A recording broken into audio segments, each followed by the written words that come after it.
السلام علیکم د ایب انګلیش چینل ته ښه راغلاست. بعضې داسې کسان وي داسې چینل زولوي وایي د موږ تقریبا یو کال پوره شو او زموږ چینل لا واچ ټایم نه ده رسېدلی. نو په دغه ویډیو کې به زه تاسو ته وښیم چې تاسو څنګه خپل واچ ټایم پوره کولی شئ د 2024 کال نه راتلو نه پیله. نو دغه ویډیو ستاسو دپاره ده چې خپل واچ ټایم څنګه پوره کړو او په کومه طریقه یې پوره کړو. دا ویډیو صرف ستاسو دپاره ده، نو دا ویډیو اخره پورې وګورئ. که چېرته دا ویډیو تاسو نه کتل غواړئ نو همدا اوس نه یې سکیپ کړئ. او که چېرته وایئ چې واچ ټایم مو پوره شي او سبسکرایبر راشي نو بیا دا ویډیو پوره وګورئ. ګورئ تاسو به څه کوئ، د دې موږ سره یو 2 طریقې دي، هغه 2 طریقې دي زه تاسو ته ښیم، خو دا ویډیو به پوره خامخا ګورئ ځکه په دې سره کیدای شي ستاسو دا چینل مونیټایز شي. که چېرته ستاسو چینل مونیټایز شو نو چینل مونیټایز کېدو سره ستاسو ژوند هم بدلیدای شي. نو راځئ هغه کومې طریقې، اوله طریقه خو موږ سره دا ده چې تاسو به راشئ پلی سټور ته.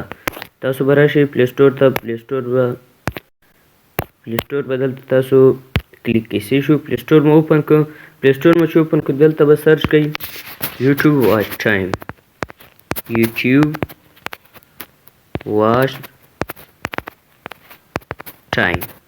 کله چې تاسو دا کلیک کړئ یوټیوب واچ ټایم به تاسو ته راشي. ګورئ دلته تاسو ته مختلف قسم کې ایپس راغلي دي. یوټیوب واچ ټایم په نوم سره سیده. نو دې کې هر یو ایپ چې کوم ستاسو خوښ شو هغه به کلیک کړئ او هغې ته به دننه شي، هغه تاسو ته واچ ټایم پوره کولی شي. نو دا شو ستاسو د یو طریقه چې په کومه تاسو واچ ټایم مسله وي او واچ ټایم پوره کول غواړئ. په دغې طریقې سره تاسو واچ ټایم پوره کولی شئ. بله طریقه دا ده موږ سره چې تاسو به راشئ فیسبوک ته. فیسبوک ته چې کله راغلی تاسو به دلته سرچ بار کلیک کړئ. سرچ بار کې به سرچ کړئ یوټیوب واچ ټایم. یوټیوب واچ ټایم. یوټیوب واچ ټایم. ګوره چې کله تاسو په فیسبوک کې دغه سرچ کړئ نو دلته تاسو ته مختلف قسم کې کسان راځي، مختلف قسم کې ګروپونه راځي، هغه تاسو سره کنټیکټ کوي او تاسو ته بیا څه فیس اخلي او بیا یوټیوب واچ ټایم درته کوي. اوس دا زموږ دویم سټیپ صحیح شو چې تاسو نه به خلک دا وګورئ دلته راغی دا کس تاسو کله میسیج وکړئ بیا تاسو نه څه چارجز اخلي او تاسو باندې واچ ټایم پوره کوي. ګورئ دا ستاسو دومه طریقه وه. طریقه ستاسو څنګه وه هغه به زه تاسو ته وښیم چې تاسو په خپله ځان ته څنګه واچ ټایم پوره کولی شئ. په خپله واچ ټایم چې کله تاسو ځان ته پوره کړئ نو ستاسو یوټیوب چینل به زر تر زره مونیټایز شي. نو راځئ چې هغه طریقه زه تاسو ته وښیم چې په خپله تاسو څنګه ځان ته د یوټیوب واچ ټایم تاسو ته په موبایل کې وښودل. دغه یو سټیپ ده دا زه تاسو ته په پی سي کې ښیم. نو راځئ تاسو به په خپله ځان ته څنګه واچ ټایم پوره کوئ. اکثره کسان داسې وي دا موږ چې کوم فیز ورکوو خلکو ته پیسې ورکوو او هغه موږ ته واچ ټایم پوره کوي. هغه په همدغه طریقه باندې موږ ته واچ ټایم پوره کوي. ګورئ هر څه نه پهله به تاسو راشئ یوټیوب ته. یوټیوب کې تاسو دلته به یوټیوب سرچ بار کې ورکئ څه موویز به ورکئ. هغه که هر رقم موویز ټرینډ کې وي. زه فار اگزامپل ورکوم انګلیش سونګز یا هندي مووي چې کوم یو تاسو ورکو. فار اگزامپل زه ورکوم انګلیش سونګز. دا ما ورکو صحیح د انګلیش سونګز ما ورکو چې کوم ټرینډینګ سونګ وي هغه ته به موږ ورشو.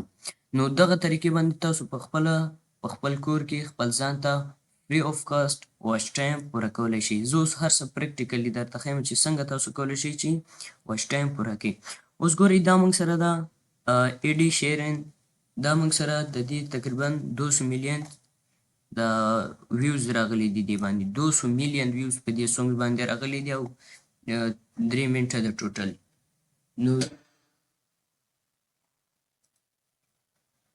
نو دا وګورئ دې باندې تقریبا 200 میلیون ویوز راغلي دي او 3 منټه سونګز ده. دا تاسو راغشتلی شئ او په خپل چینل باندې اپلوډ کولی شئ. یعنی دا تاسو ډایرکټ نشئ اپلوډ کولی، دا تاسو ته سټرایک درکوي، کاپي رایټ راځي. تاسو به په دې کې لږ ایډیټینګ وکئ.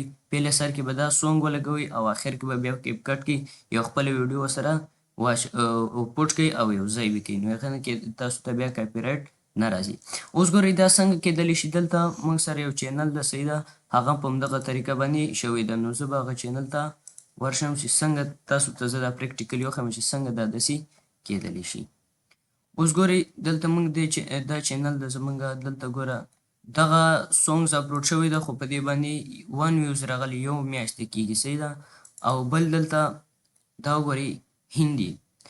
دا چینل چې دا هندي په دې باندې موږ 2 میاشتې مخکې هندي اپلوډ کړی ده او 10K ویوز پرې راغلي دي.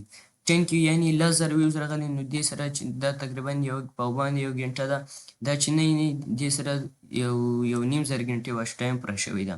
نو دغه رقم تاسو هم کولی شئ چې تاسو دغه ویډیو راولئ او په خپل کیپکټ یې جوړ کړئ، په خپل یوټیوب چینل یې اپلوډ کړئ. دا به تاسو ته سټرایک نه درکوي چې کله تاسو ایډیټینګ وکړو، کومه طریقه چې ما درته وښوده. نو امید لرم چې تاسو به په دغه ویډیو باندې پوه شوي یئ او دې نه به مو څه زده کړي وي. که چېرته دغه ویډیو تاسو خوښه شوې وي یا څه مو انفارمیشن مو ترې اخیستی وي او تاسو ته یې فایده کړې وي، نو دا چینل در سره ضرور سبسکرایب کړئ، ویډیو لایک کړئ او مخکې شیر کړئ. او که څه تپوس وي یوټیوب ریلیټډ نو تاسو کمنټ کې مانه تپوس کولی شئ. See you next time in next video. Goodbye. Tata.